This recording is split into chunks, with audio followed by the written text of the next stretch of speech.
নমস্কাৰ ফ্ৰেণ্ডছ, মোৰ নাম হৈনাথ সৰকাৰ আৰু মই বৰ্তমান অসম পুলিচত কৰ্মৰত আছোঁ। তো যি নহওক, এইটো মোৰ চেনেল হয় হৈনাথ সৰকাৰ অফিচিয়েল। মই এইটো চেনেলত দি থাকিম কেনেকৈ অসম পুলিচৰ প্ৰস্তুতি ল'ব লাগে, ফিজিকেল প্লাছ এক্সামৰ কেনেকৈ তৈয়াৰী কৰিব লাগে, সবখিনি মই এইটো চেনেলত দি থাকিম। আৰু লগতে মোৰ ডেইলি লাইফ ব্লগ যিমানখিনি পাৰোঁ, যিমান দূৰ সম্ভৱ দি থাকিম।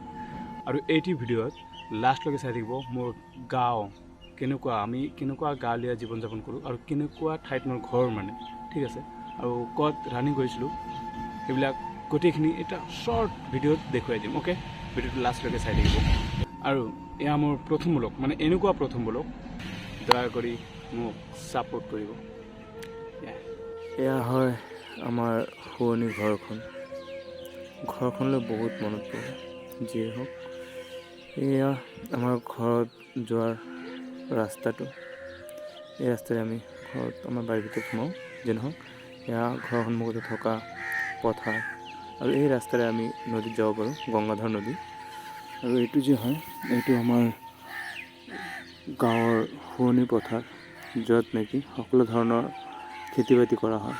ইয়াত সকলো ধৰণৰ শাক পাচলি আৰু লগতে সৰিয়হ, ধান আদি খেতি কৰা হয়।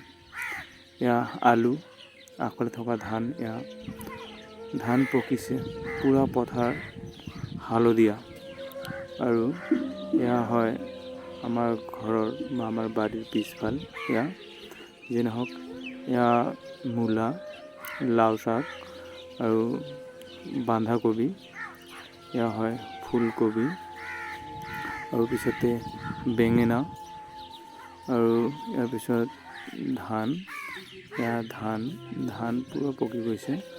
এয়া ধান পকাৰ পিছত এয়া ধান কাটি ইয়াত মূৰা বান্ধি ৰাখিছে। যি নহওক, এয়া বিচন, আমাৰ ধানৰ যিটো বিচন ৰুৱে, এইটো বিচন বুলি কয়। যি নহওক, এইটো কেইদিন পিছতে আকৌ চাইনা ধান ৰুব সকলোৱে। তো পুহ মাহত এইটো হয়। তো ইয়াৰ পিছতে এয়া সৰিয়হ। এই গোটেই পৰিৱেশটো আমাৰ গাঁৱলীয়া পৰিৱেশ। যি নহওক, সৰিয়হৰ ফুল পুৰা হালধীয়া। আৰু ইয়াৰ পিছতে আহি গ'লোঁ আমাৰ ঘৰৰ সন্মুখতে থকা নদীটো। এই নদীখন উজনিত সংকোচ নদী বুলি কয়, কিন্তু আমাৰ ইয়াত গংগাধৰ নদী, এয়া গংগাধৰ নামেৰে জনাজাত। গংগাধৰ নদীৰ ওপৰত থকা ইয়াৰ দলং, যাক নেকি চিলাৰায় দলং বুলি কোৱা হয়। চিলাৰায় নেকি এই দলংটো ঘোঁৰাৰে একে জাম্পে পাৰ হৈ গৈছিল। যে নহওক, এয়া চিলাৰায় দলঙৰ ওপৰৰ পৰা দেখুওৱা ভিউ, এই ভিউটো চাই লওক। এয়া ব্ৰিজৰ উত্তৰ ফালে, আৰু কেতিয়াবা এই উত্তৰ ফালে আমি হিমালয় পৰ্বতো দেখা পাওঁ আবেলি সময়ত, যেতিয়া বৰষুণ পৰে তাৰ পিছত। এই ব্ৰিজ, ইয়াৰ টোটেল দৈৰ্ঘ্য 400 মিটাৰ। আমি ইণ্টাৰভিউ আগত ইয়াতে আমি ৰান প্ৰেক্টিছ কৰিছিলোঁ। আৰু এইফালৰ পৰা ধুবুৰীৰ পৰা গাড়ী আহি আছে, আৰু এইটো বেংগললৈ যাব। যি নহওক, এয়া ব্ৰিজৰ দক্ষিণ ফালৰ দৃশ্য। আৰু এই সোঁফালে থকা যিটো চৰ, এয়া বালিচৰ, তাত আমি ইণ্টাৰভিউ আগত বহুত প্ৰেক্টিছ কৰিছিলোঁ। আৰু এয়া সেইফালে যায় আমাৰ বেংগল।